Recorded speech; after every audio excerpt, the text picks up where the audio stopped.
Melanjutkan video sebelumnya, pindah ke lain sisi, ke situasi Luan Yan Er. Lalu apa? Terlihat seorang bawahan yang sedang melaporkan sesuatu kepada Yan Er.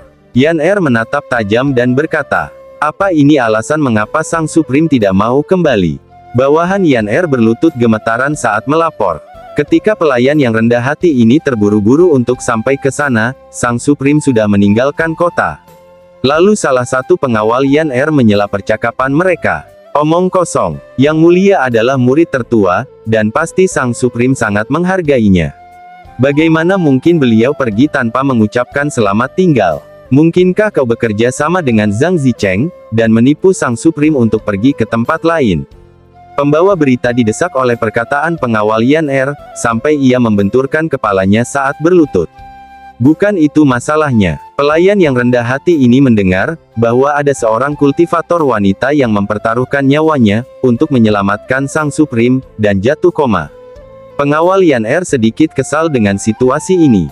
"Zhang Zicheng, dia." Yan Er meregangkan tubuhnya dan berkata pelan, "Kau mengatakan ini hanya untuk menghindari kematian."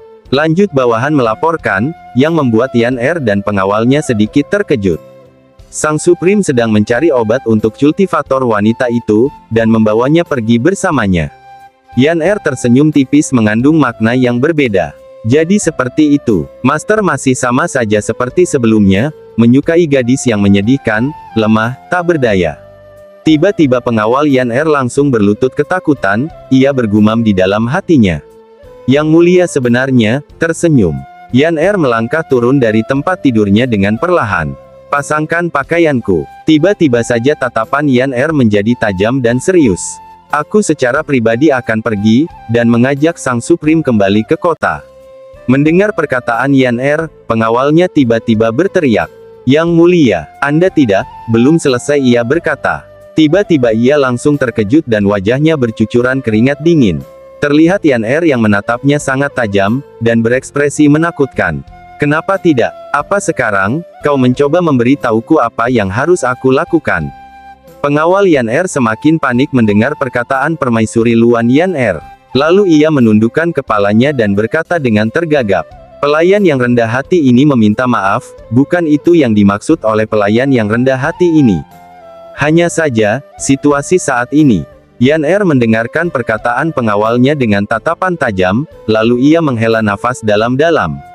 "Aku tahu, Ketua Blood River telah menjadi orang yang kuat di alam kehidupan, dan kematian dan telah mulai merekrut pasukan di utara.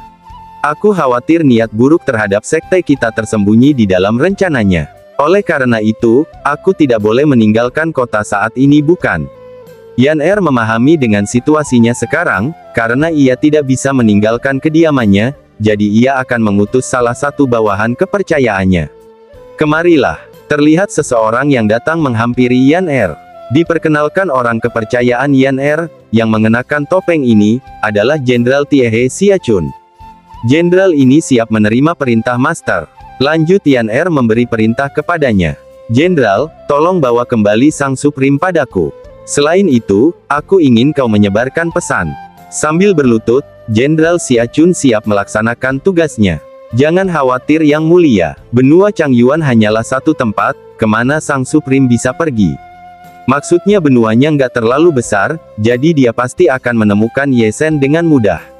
Pindah ke situasi Ye Shen, terlihat ia tidak cukup senang dengan situasinya. Di hadapannya ada juga Xiao Qiao, yang menjadi alasan Ye Shen banyak mengeluh. "Di mana aku? Apa yang terjadi?" Ye Shen bergumam di dalam hatinya. "Kenapa gadis ini sangat menyebalkan? Untuk menjauhinya, aku harus menggunakan skill menyembunyikan diri dari buku surgawi. Tapi kenapa dia tetap saja di sekitarku?" Meski Xiao Qiao tidak dapat melihat Ye Shen, tapi dia bisa mencium aroma keberadaannya. Benar saja, baunya masih ada di sekitar sini. Lanjut Ye Shen berkata di dalam hatinya, sambil memperhatikan tingkah Xiao Qiao.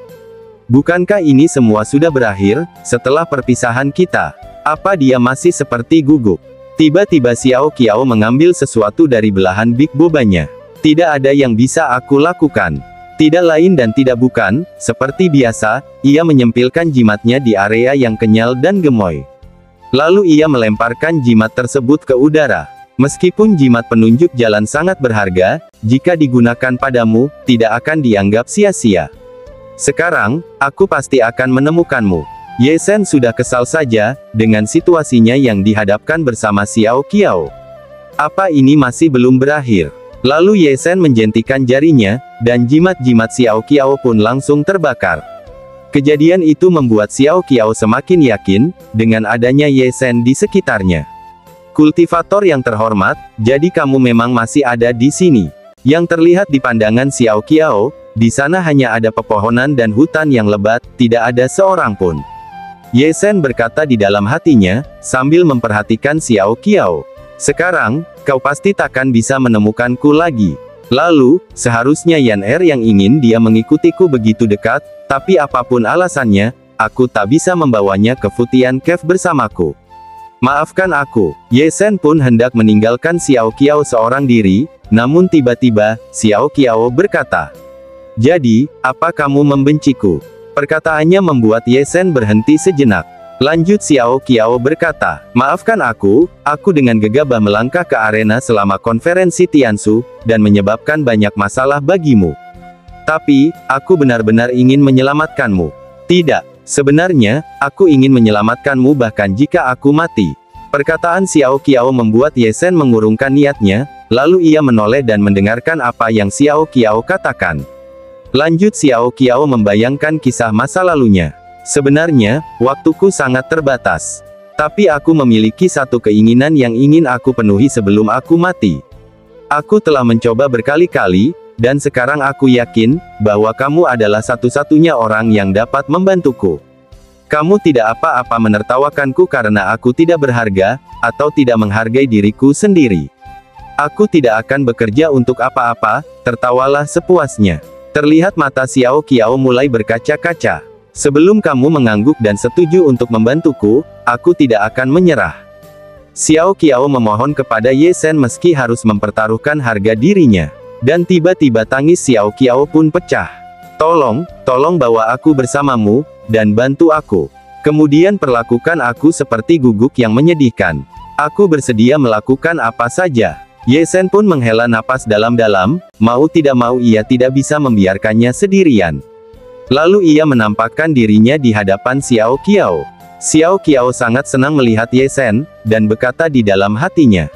Akhirnya dia mau menampakkan dirinya. Itu bagus sekali. Xiao Qiao mengusap air matanya, dan ia bersemangat kembali. Lanjut ia berkata kepada Ye Sen. Terima kasih banyak, aku berjanji tidak akan merepotkanmu. Benar, kamu suka guguk, bukan? Tiba-tiba Xiao Qiao bertingkah aneh di hadapan Ye Sen. Tidak perlu buku surgawi, aku bisa berpura-pura. Itu bagus. Ye Sen memasang wajah datar, ia tidak berkomentar apa-apa. Sedangkan Xiao Qiao terus bertingkah aneh layaknya guguk dan berkata di dalam hatinya.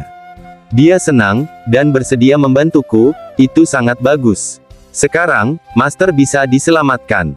Namun tiba-tiba, suasana menjadi mencekam, terlihat Xiao Qiao ditodong oleh Ye Sen dengan sebilah pisau. Dan ia menangis dengan pisau yang sudah menancap di tubuhnya. Apa? Mengapa bisa seperti ini terjadi? Entah ini ilusi, atau kejadian yang akan datang yang hanya terlihat oleh Xiao Qiao. Yang pasti, Ye Sen pun kebingungan. Apa yang terjadi? Kenapa gadis ini tiba-tiba jatuh, dan kemudian pingsan? Terlihat Xiao Qiao yang tergeletak di tanah, dan seperti orang yang ketakutan.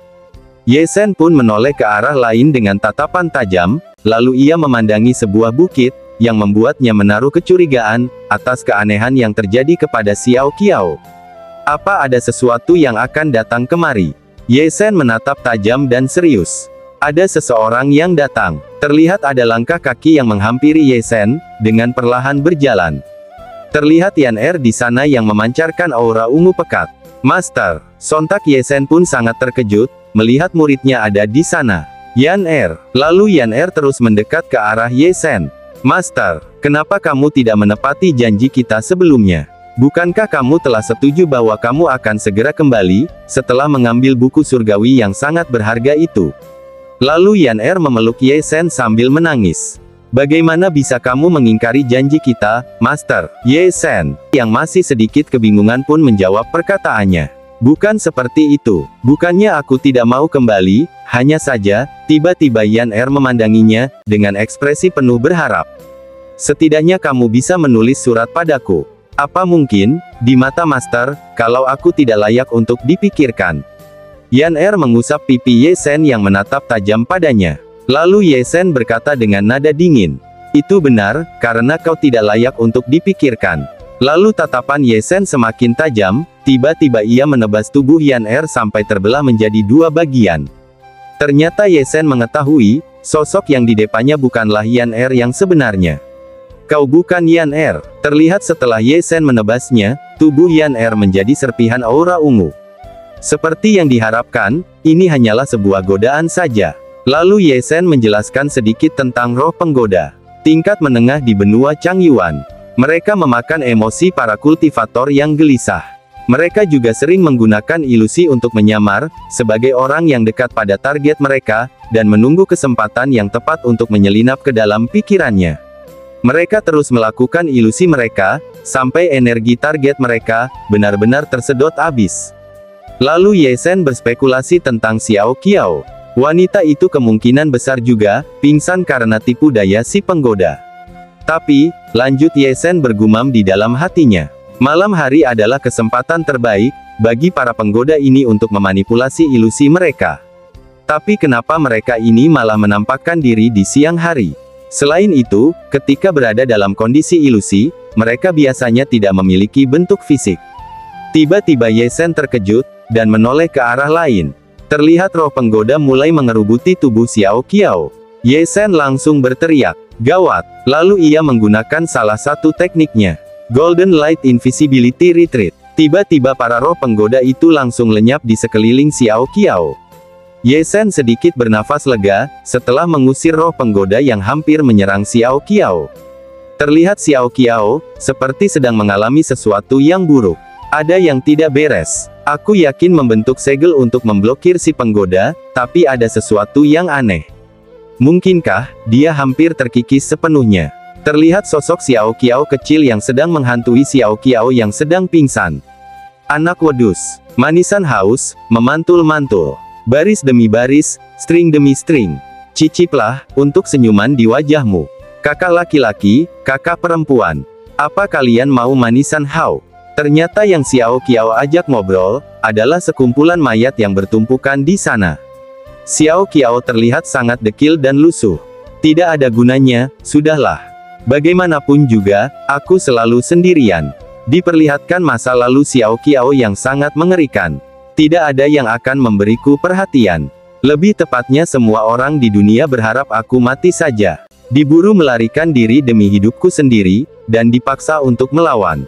Siklus ini terus berlanjut, hari demi hari. Kapan hari-hari ini akan berakhir? Sampai tiba Xiao Qiao bertemu seorang perempuan dewasa, yang sedang duduk di dalam derasnya hujan.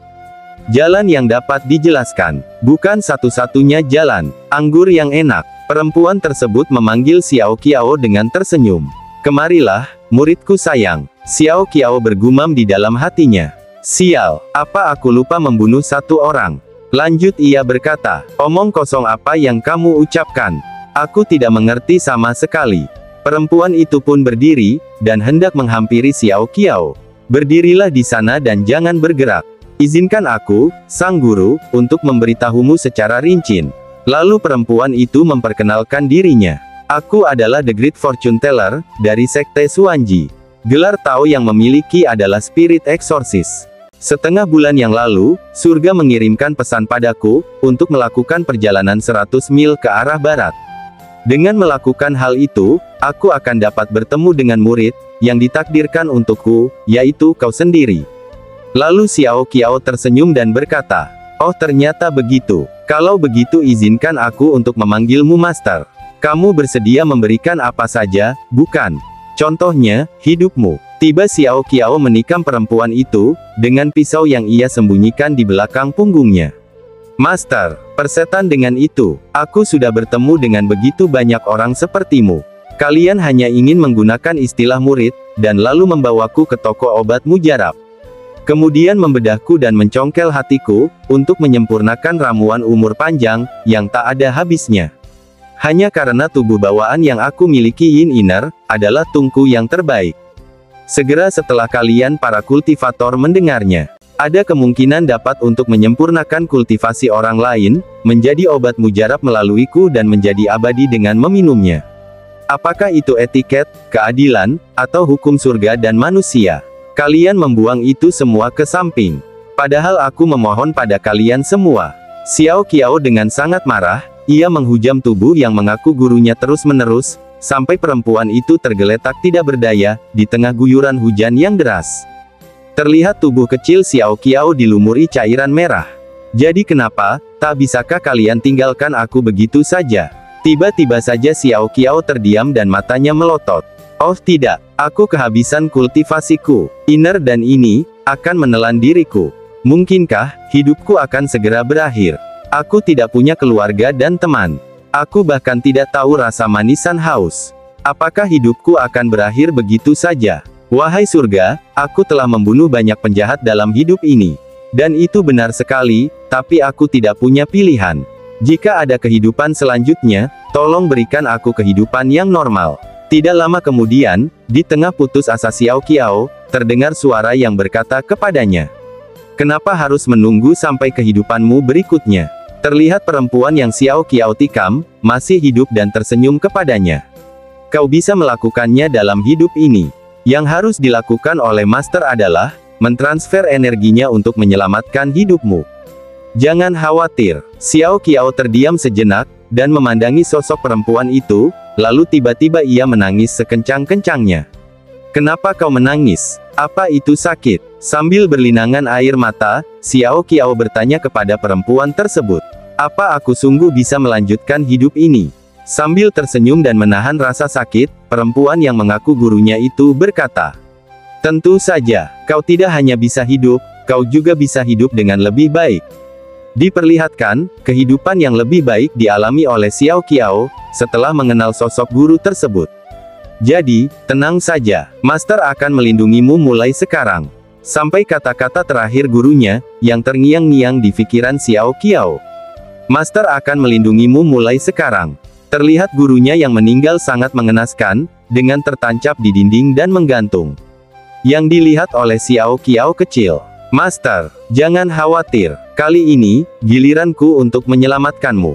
Yang perlu aku lakukan adalah, menemukan seseorang dengan tubuh suci yang, dan melakukan kultivasi ganda dengannya. Kemudian aku bisa menyelamatkanmu Master. Itu adalah alasan Xiao Qiao mengikuti Ye Shen. Kembali ke dunia nyata, di mana Ye Shen yang memperhatikan Xiao Qiao yang sedang pingsan. Si penggoda perlahan-lahan akan memakannya, dia takkan bisa bertahan lebih lama lagi. Terlihat Ye Shen yang dengan tatapan menakutkan, di tengah-tengah kerumunan roh penggoda.